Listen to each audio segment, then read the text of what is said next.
हिंदी भाषा का एक महत्वपूर्ण टॉपिक है शब्द शक्ति और शब्द गुण, जो 10th से लेकर 12th तक, 10th 11th 12th में सभी एग्ज़ाम में पूछे जाते हैं।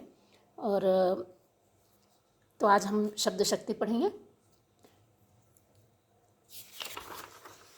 मनुष्य ही ऐसा प्राणी है जो अपनी बात को कहने के लिए एक व्यवस्थित भाषा का प्रयोग करता है। उस भाषा में शब्द होते हैं, वाक्य होते हैं। तो सबसे ज़्यादा ज़रूरी भाषा के लिए होते हैं शब्द, और शब्द में एक या एक से अधिक अर्थ होते हैं, और यही शब्द की शक्ति होती है। तो हम अपने विचारों को किसी न किसी भाषा के माध्यम से प्रकट करते हैं। बोलते समय जो ध्वनि सुनाई पड़ती है वह शब्द है, और उस ध्वनि से हम जो कुछ भी समझते हैं वह अर्थ है। इस अर्थ का बोध कराने वाली शक्ति ही शब्द शक्ति है। तो अब आप समझ गए होंगे कि शब्दों के अर्थ को बताने वाली शक्ति शब्द शक्ति कहलाती है।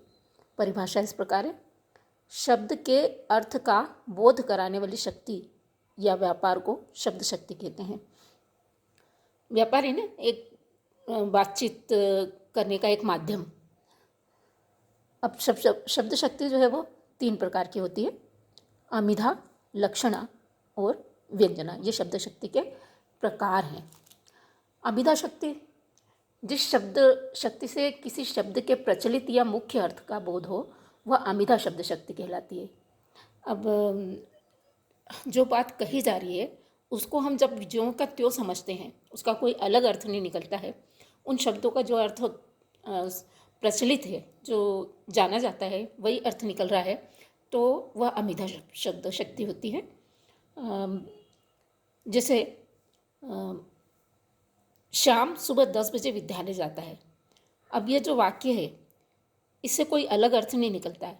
इससे हमें पता चल रहा है कि शाम नाम का व्यक्ति सुबह 10 बजे विद्यालय जाता है। इसका सीधा सिंपल अर्थ है, अपना घर सबको प्यारा होता है। ये भी साधारण सी बात है, अपना घर सबको प्यारा होता है। जो लिखा है हमको वही समझ में भी आता है। तो ये अमिधा शब्द शक्ति जो है, ये इसकी पहला प्रकार था।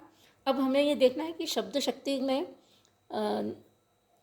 अमिधा शब्द शक्ति में जो शब्द आते हैं उनको वाचक शब्द कहते हैं, और उससे जो अर्थ निकलता है उसको वाच्यार्थ कहते हैं। तो वाचक शब्द यानी जो शब्द पढ़े जाते हैं, जैसे पढ़े जाते हैं वैसे ही उनके अर्थ प्रकट होते हैं। वाच्यार्थ का भी यही अर्थ है। वाच्यार्थ अर्थ को बताता है, यानी जैसा है वैसा ही अर्थ, कोई अन्य अर्थ इसमें नहीं आता, तब इसको वाच्यार्थ कहते हैं। दूसरा है लक्षणा शब्द शक्ति। जिस शब्द शक्ति से प्रचलित या मुख्य अर्थ का बोध न होकर किसी अन्य अर्थ का बोध होता है। कई बार हम ऐसी बात कहते हैं कि जिसका कोई अलग अर्थ निकाला जाता है। जैसे यदि किसी बहादुर व्यक्ति को कहा जाए कि वह शेर है, तो यहाँ पर शेर एक जानवर है, लेकिन कहने का यह अर्थ है कि वह बहादुर है। तो ये एक अन्य अर्थ निकलता है। वास्तव में वह कोई जानवर या शेर नहीं है, बल्कि वह बहादुर है, इसलिए उसको शेर कहा गया है। इसी तरह से किसी मूर्ख बच्चे को कहा जाए कि यह लड़का गधा है, तो इसका ये मतलब नहीं है कि वो जानवर है या गधा है। और इस तरह से मेरा घर तालाब पर है, या सारा घर पिकनिक पर गया है। अब इसमें घर तालाब के ऊपर नहीं हो सकता, या घर पिकनिक पर नहीं जा सकता।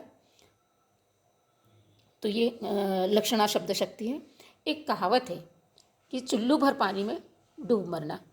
इसमें चुल्लू भर का मतलब होता है बहुत थोड़ा सा पानी, एक घूंट पानी। इसमें कोई डूब कर मर नहीं सकता, लेकिन उसका अर्थ ये है कि ये बड़ी लज्जाजनक बात है, कोई शर्मनाक बात हो गई है। तो ये एक अन्य अर्थ निकलता है, तो उसे लक्षणा शब्द शक्ति कहते हैं। जहाँ पर कोई अन्य अर्थ निकलता हो वहाँ पर लक्षणा शब्द शक्ति होती है, और उस शब्द को लक्षक शब्द कहा जाता है, और जो अर्थ निकलता है उसे लक्ष्यार्थ कहा जाता है। लक्षणा शब्द शक्ति जहाँ पर कोई अन्य अर्थ निकलता हो, लक्षक शब्द वो जिससे अन्य अर्थ प्रकट हो रहा है, और लक्ष्यार्थ यानी वो अर्थ जो अन्य अर्थ प्रकट कर रहा है। तो ये लक्षणा शब्द शक्ति हो गई। इसी प्रकार से इसका तीसरा भेद है व्यंजना शब्द शक्ति। शब्द की जिस शक्ति या व्यापार से प्रचलित अर्थ या लक्ष्यार्थ प्रकट न होकर अन्य व्यंजक अर्थ प्रकट हो, उसे व्यंजना शब्द शक्ति कहते हैं। अब इसमें हम देखते हैं कि जो वाक्य में जब अमिधा शब्द शक्ति या लक्षणा शब्द शक्ति से कोई अर्थ प्रकट नहीं हो रहा है, बल्कि कोई अन्य ही अर्थ प्रकट हो रहा है, कोई तीसरा अर्थ, बल्कि एक से अधिक अर्थ प्रकट हो रहे हों, तब उसे व्यंजना शब्द शक्ति कहते हैं। यहाँ पर मैंने एक वाक्य लिया है, सूर्य डूब गया।